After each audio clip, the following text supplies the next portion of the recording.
Howdy folks, I'm Brian and here's some Reddit. Our first story is titled, Am I a Jerk for Not Allowing My Daughter to Sleep in the Same Bed as Her Boyfriend? My daughter and her boyfriend celebrated Easter with us, me, my husband, and our son and her brother. I asked her boyfriend to stay in our guest room as they aren't married yet, and my husband and I believe it's inappropriate to share the bed before marriage.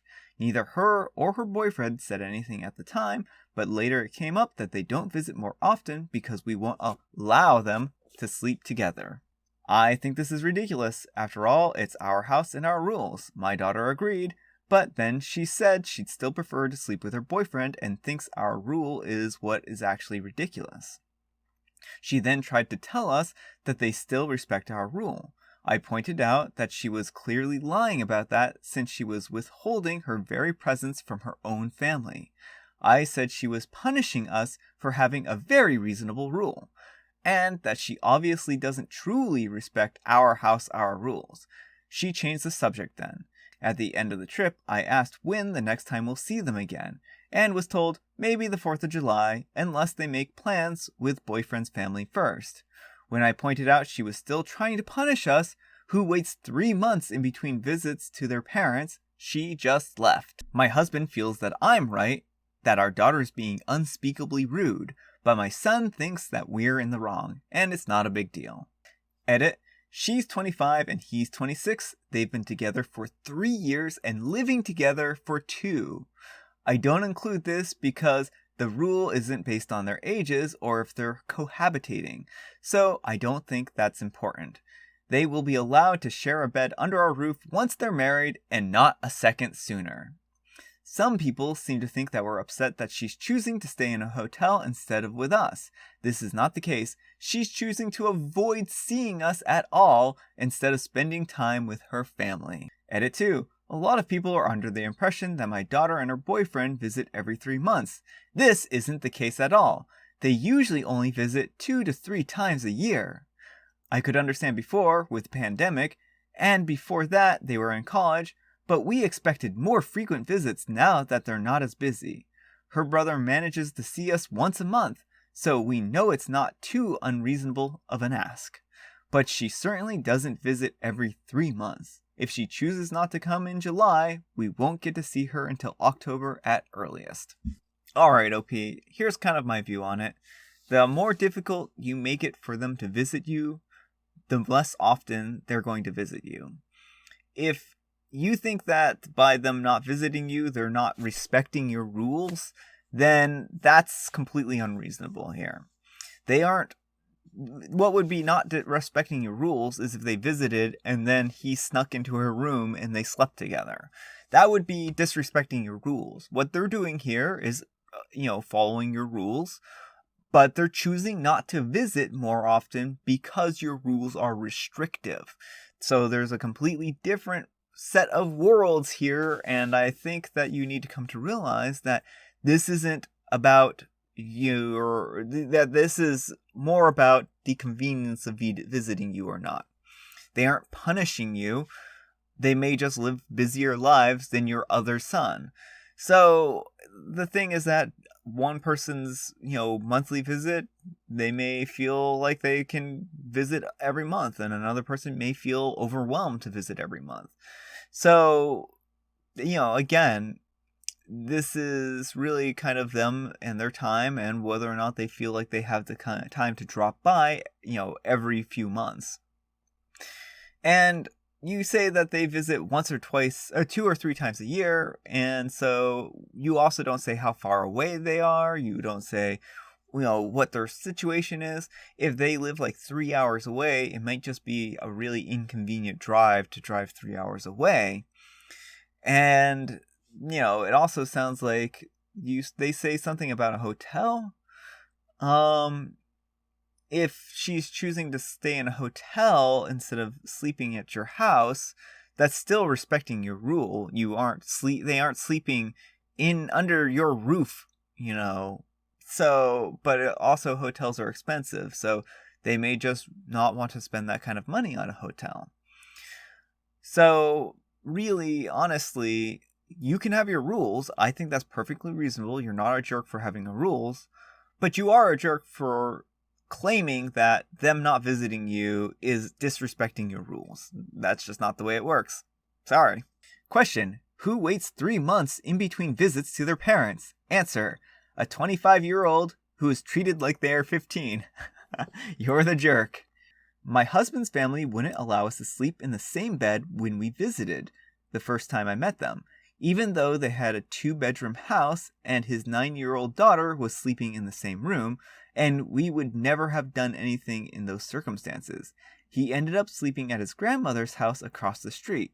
So in the morning, I was stumbling around a strange house trying to cope with his parents, competing with each other to talk to me. They're weird.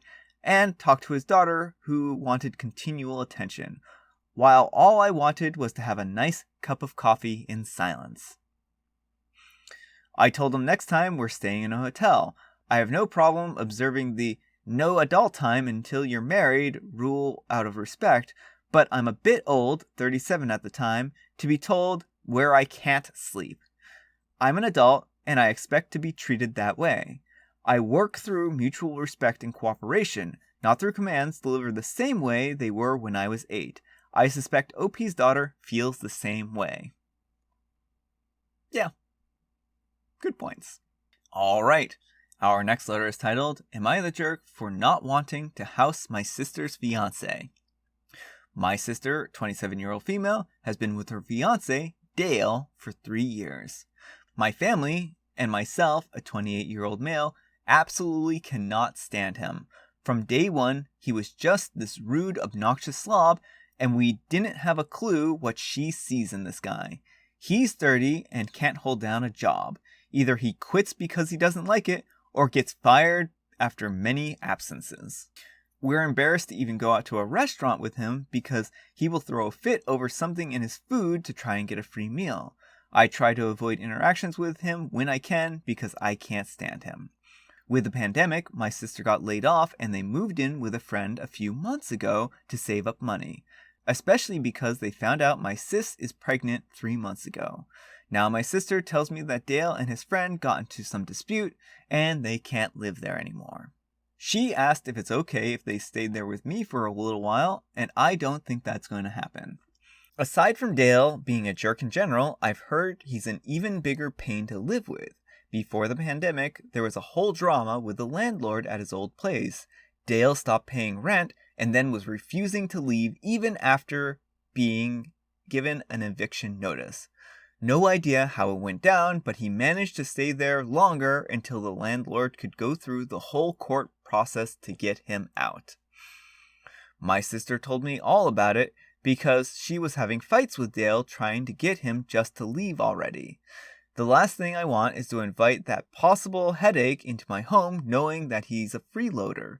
Might even be harder now if I decide that I don't want him in my house anymore, with some places still putting in eviction notices on hold. I told my sister my concerns, and she swears that Dale wouldn't do that, but she couldn't even convince him to move out of the last place he was staying at. Now I get that she's pregnant, and I told her that I would be more than happy to give her a place to stay, just not Dale. She's pretty mad that I'm not willing to help him out as well, and not for trusting them. They're supposed to be moving out by next week with no place to go. I told my sister my offer stands for her, but I can't accept Dale with his history. She says that I'm an awful brother and can't believe how badly I'm acting in their time of need. Am I being a jerk for going down this road? All right, OP. I can't actually fault you here. I mean, I do see where your sister is coming from here. Couples tend to be package deals, and unfortunately, in this particular case, by saying that Dale can't come along, you're also saying that your sister can't come along. But honestly, with the record and history that Dale has, it's really hard to fault or blame you for not wanting him in your home because he might not leave. And that's going to be a really hard thing to deal with because how are you supposed to live with someone that isn't paying rent, is freeloading off of you, and then on top of that, you can't even evict them, and that would seem like a really hard situation. So I understand where your sister is coming from in this situation. It is their time of need, but you've offered to let her stay and to let Dale kind of fend for himself. And again, this is a hard thing. I don't think it's an easy decision for you to make, but you also don't want to live with someone like Dale, and I really just can't blame you. But I do think that if you got into the situation of having Dale move in with you, it probably would not work out so well. Just because it seems like that's what happens when Dale moves into a place. So, anyhow, good luck. I hope your sister kind of sees the light at some point in time and ends up taking you up on this offer. Not the jerk.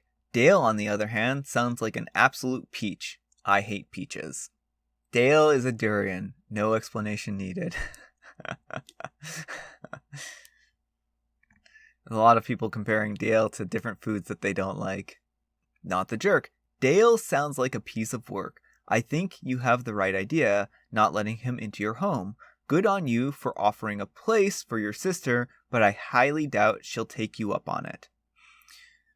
And OP replies, I wish she would. I don't know where they plan to go after this, but she needs an actual place to live before she has her baby. Alright, our last letter is titled, Am I a jerk for wanting my girlfriend, 20, to stick up for herself and go against her manipulative parents? My girlfriend is 20 and I'm a 20-year-old as well. And we have been looking for places to stay near our college campus and have tried again and again to convince her parents to allow us to get a place together with some roommates. We figure if we get a 3-bedroom apartment and she shares a room, and therefore we split the rent 4 ways, we can manage rent. Her parents will not budge, specifically her father. He is super religious and does not like the idea of her staying with a boy, especially sharing a room. He says that if she gets a place with me, he'll stop paying for her tuition. She thinks that he will also cut ties with her, and part of me doesn't doubt this.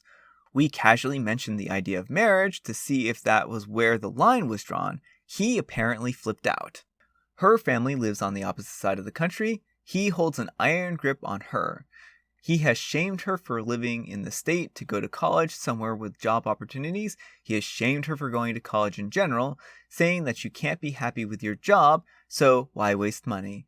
He shames her whenever he hears about her coming to my parents' house for a weekend to dog sit with me.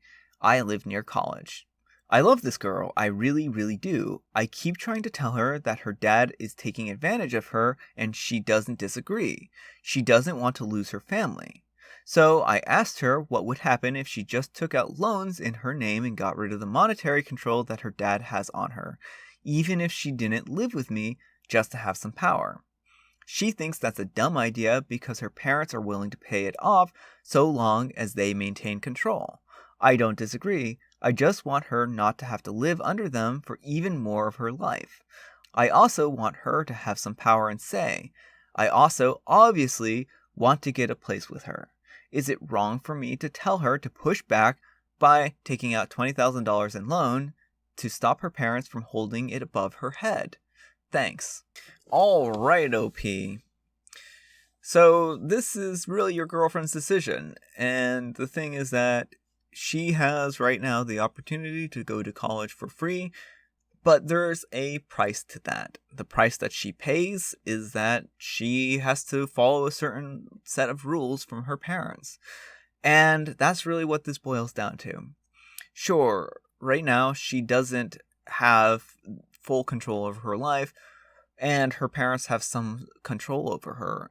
But that's not going to be the case forever, and it sounds like she's almost done with school. So why would she do this, lose this support at the very end? There's always a cost to something in life. Nothing is ever free, and the cost is sometimes steep. A lot of folks have to make sacrifices to go through school, and her sacrifices may be just a little bit of a different one. Again, if this was something that really bothered her and she thought it was worth, the freedom then she would make that decision and take out loans. But she's already said that it isn't worth it to her. And again, this level of control isn't going to last forever. Someday she's going to graduate from school, she's going to get a job, and then she's going to be financially independent, and they won't be able to hold anything over her at that point in time. So yeah, I think that this is just a matter of patience here. Patience. Anyhow, take care and good luck. You're the jerk. Are you serious? Your solution to her being controlled is to be the new person in her life controlling her? Give it up. Clearly she wants to go with her parents' flow more than yours. That's an interesting perspective. You will be the jerk. I get how you feel, but it's her life, not yours. She has told you that she wants to continue living with her current circumstances because her dad pays tuition, and she's being smart. It's for a specified time. When she graduates, she can go out from his control and be debt-free. Surely you two can be together without living together until she graduates. Please don't make her choose between you and her family. You might not win, and that would be a bad thing to do anyways. And OP replies, I agree hard with the last point. As others have said, lose the battle, win the war. I definitely think I just need to be there for her and understand that this isn't just an A or B situation. But she can instead just choose to live without me for a while until graduation. Thanks. So it sounds like OP has realized that they should not pressure their girlfriend, which is good. Alright folks, that's all the time we have for today. I hope you enjoyed today's video. If you did, consider giving me a like. If you didn't, consider giving me a dislike. Thanks so much for watching, and I'll see you all tomorrow.